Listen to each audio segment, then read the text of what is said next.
In the last few years, the live service genre has become a graveyard. We've seen massive projects backed by hundreds of millions of dollars launched to absolute silence or worse, a wave of instant toxicity. But recently, two games showed us two polar opposite ways of entering the ring. On the one side, we have Highguard. It took the center stage at the Game Awards, the biggest platform of the industry, with a pedigree of developers from Titanfall and Apex Legends. I've played it, and after you see this trailer, I think you're going to want to as well. Welcome to Highguard. It did everything right by the old playbook, and it was met with immediate skepticism and negativity. On the other side, we have Deadlock, a game that Valve didn't even acknowledge existed while 100,000 people were already playing it. No trailer, no coming soon page, just a silent viral spread. And that made me curious. Why did the game that shouted the loudest fail to impress? Well, the game that whispered became an overnight success. One that to this day still has never been properly announced. The live service world is in a state of turmoil. It is, quite literally, the financial backbone of the entire industry, sustained by a few massive evergreen pillars that generate billions in profit and command millions of players every day. But paradoxically, it is also a world where the mention of these very types of games triggers immediate red flags by most players. Many publishers want their own live service, but almost no newcomer ever manages to break through the noise. The old way of marketing these games seems to be thrown into question, and that leaves me with the question, how do you sell a game that nobody wants? Welcome to a new episode of Gamiosity. To be clear, when I say games that nobody wants, that's rhetorical. In reality, live service titles are played by millions of people every single day. When a good one arrives, and arrives in the right way, players absolutely want it. But the reputation of the genre has become toxic, especially when you're making a competitive free-to-play game that has a more tuned-in and hardcore audience, one that isn't in the know about all the shady practices other games have pulled. Years of shady, aggressive monetization have tainted the waters. We've seen beloved franchises stripped down and rebuilt as cash grabs. Think Battlefront 2, for example, and players haven't forgotten. But more importantly, if you're already deep into a live service game, why would you ever switch? These games are designed to be sticky. You've invested hundreds of hours to get good and likely a fair amount of money to be cool.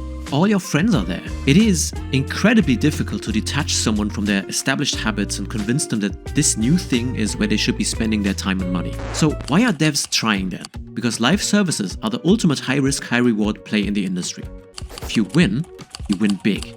To me, that's what made the choice for that final Game Awards slot so fascinating. Usually, that closing moment is reserved for a public darling, a highly anticipated sequel or a fan-favorite reveal. This time, we got something different. If it had worked, if that slot had successfully acted as a kingmaker for a new live service IP, it would have changed the game for the industry and the Game Awards themselves. Think about the math. What is a couple $1 million for a marketing slot compared to hundreds of millions in revenue a successful live service game can make? If that stage would have actually created a hit out of thin air, I'd assume that time slot would become even more valuable than it is, probably the most valuable asset in the business. But as we're about to see, a primetime slot is a double-edged shield breaker.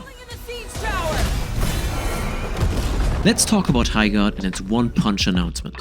When you stand on the stage of the Game Awards and mention names like Titanfall, the team that built Apex Legends and Titanfall, you're setting a trap for yourself, because you're invoking a legacy. Whatever is shown in that spot is expected to be the highlight of the show. Even more impressive than everything they've already shown, like Divinity and the Fate of the Old Republic. The audience hears Titanfall and they think, single-player cinematic action with giant mechs. You create the mental image of the continuation of a beloved single-player series. Or if not that, then at least something similar to it. Instead, what the audience saw looked like another stylized live service hero shooter, in a market that is already drowning in them. So unfortunately, the first feeling many had when seeing that Highguard trailer was disappointment. I believe more than the game itself, the issue people were having with Highguard was the expectations set by the position in the show and by the names that were dropped before the trailer rolled. And by going for the one-punch announcement, they gave the internet a massive target to hit. After such a big announcement, you'd expect the game to roll out a wave of marketing. More trailers explaining the game, potentially a free weekend or a beta, but surprisingly, what we got instead was silence. And online, when there's silence, humanity will find a way to fill it. I have to give them this. I believe silence at this point was arguably the best thing they could do. They demonstrated restraint and trigger control, which must have been super hard during the growing negativity online. But I believe they were right in thinking that they had to wait to get the people hands-on with the game. Because at that point they effectively hadn't shown anyone yet what the game actually was, and how it played. And in fact, the game would prove to have potential, with good gunplay, great movement and a new take on competitive shooters with interesting ideas, even if they are not arranged in a perfect order yet. Let's compare this to another big live service game that released or was made available or launched recently. Deadlock is a third-person MOBA shooter that players can play since 2024, but that so far wasn't announced at all, really. Yet, it has a constant player base of around 50,000 players, sometimes more based on updates they do to the game, while its art and gameplay get refined and characters and game modes are added. Given it hasn't been announced, it's remarkably successful. And I believe firmly, if Valve would have gone out there on the Game Awards stage as a final announcement and said, "From the makers of Half-Life, Portal and Counter-Strike, this is the next big step in Valve's future. A free-to-play live service MOBA shooter with a diverse set of heroes and a colorful, exciting steampunk fantasy universe," the game may not exist anymore. So what did Deadlock do? And why did it work? The game Deadlock, formerly known as Neon Prime or Citadel, was developed in secrecy before being revealed through public leaks in May 2024. Testers were playing the game for quite a while to refine gameplay and balancing before Valve published the official Steam page in August 2024, at which point the NDA was lifted for testers, allowing for public discussion. But then they did something interesting. They opened up via an invite-only model. Instead of a traditional open beta, Deadlock launched with a system where existing players could invite friends, leading to rapid community-driven growth. Upon its public official appearance, the game was still clearly in development, featuring a lot of placeholder assets, though it was fully playable. So how did this way of releasing the game enable Deadlock to acquire its player base so smoothly and with such overwhelming interest and positivity? Leaving aside that the game was really fun here for a second. Deadlock feels like an exclusive club, something a player has to uncover or to be let into before they can even start. Even though both games are technically free to play, Deadlock created an immediate sense of value because the invite felt like a privilege. It felt rare and sought after, even as it was actually spreading like wildfire across Steam in late 2024. In contrast, full free-to-play games that are available for everyone seem more like they are trying to convince you to play them and not exclusive at all. There is no value in being able to play a free-to-play game whatsoever. So players treat it as such. The second big difference was marketing through friends. Buzzwords like live service, hero shooter and free-to-play have become deeply unpopular, even toxic to many players. Highguard had to try to explain itself to a broad audience, searching for the right words to appeal to the masses. Deadlock took a different path. It didn't say anything at all. Instead, it let the people who knew you best sell the game to you. Nobody can sell you anything as effectively as a friend can, who knows exactly what you like and which buttons to push. This creates a few fascinating social dynamics. The built-in tutorial, for example, where when you play in a group, you naturally tutorialize the game for each other. You help your friends through those difficult early hours where the mechanics are still unclear. Also, it helps a lot with retention. If you invite someone to a beta, you feel a certain obligation to actually play with them. This keeps the player base active and ensures that beginners always have a more experienced guide to latch onto during their first few rounds. And lastly, it's a shield against negativity. An invite is kind of a silent recommendation. It automatically creates a more constructive environment. Even if you aren't sure about the game yet, you are less likely to join the hate train when you're playing with friends who are really enjoying it. And the third big difference is that the game clearly communicates that it's still in development. When you step onto the biggest stage in gaming, the unspoken message is, we are finished, we are polished, and we are awesome. You aren't asking for feedback, you're presenting a final product. Naturally, this invites immediate harsh scrutiny. Deadlock, by comparison, still hasn't been officially announced. Back in 2024, when it first started taking over, the game barely had textures and lighting. It was clearly, undeniably a beta. It focused entirely on the gameplay, and that gameplay was fun. Within my own community, people were actually stoked to feel like they were part of an early development cycle. Even though the game was already surprisingly well balanced and playable, that work in progress aesthetic gave it a layer of defensibility that a polished Game Awards trailer can never have. This whole way of soft launching the game makes people participating a sort of insider, creating first and foremost curiosity among the people not yet invited, while the broader discussion is kind of distracted from the genre of the game or potential monetization or all of these things.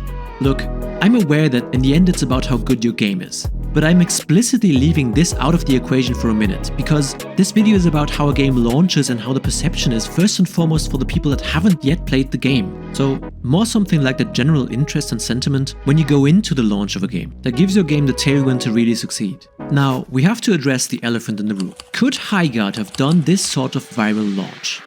Probably not exactly like Valve. Valve owns the platform Steam and has a level of clout that allows them to be mysterious, and a level of reach and player base to spread the beta to exactly the right people to take on momentum. If a small indie studio tries to be silent, they might just end up actually being invisible. But the lesson here is clear.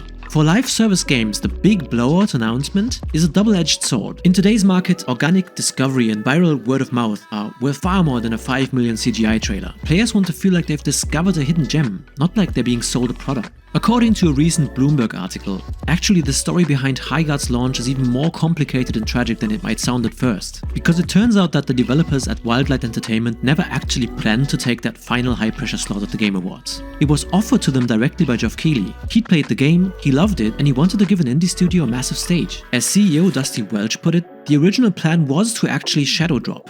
A low-key launch similar to Deadlock, designed to build a community quietly and away from the harsh glare of public scrutiny. But Welch admitted that turning down the closing spot at the Game Awards felt impossible. He said, quote, "It would be foolish to turn down the Game Awards and what was the last spot and all the awareness that would come from that." And to me, this is totally understandable. Almost anyone would have done the same call. Even Keighley's motives were pure. He was trying to champion an indie team he believed in, but in trying to do them a favor, he may have inadvertently painted a target on their backs. Just 18 days after the game launched, layoffs hit the studio. Now only a core team remains to maintain the game and try to keep it moving forward. To be honest, the situation just sucks. This was a game with real potential, made by talented devs who never got the chance to see their vision fully come to life in the hands of players. They did get the chance to grow their game side by side with their audience. It's also pretty confusing, to be honest, because the studio recently stated they had a long runway ahead of them, with a full year of content already in the pipeline. Things are a little unclear right now, but it doesn't seem like Highguard has long legs anymore.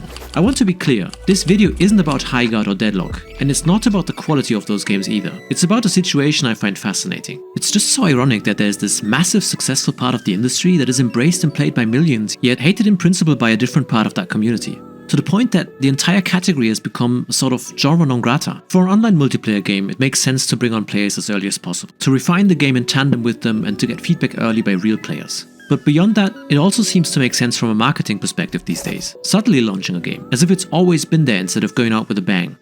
Would things have played out differently if Highgard had a launch more like Deadlock? Well, that path is a double-edged sword too. You get a smaller, hardcore audience that gives you great feedback, but how do you eventually scale up to reach the masses? And nobody knows if Deadlock will be a long-term success either.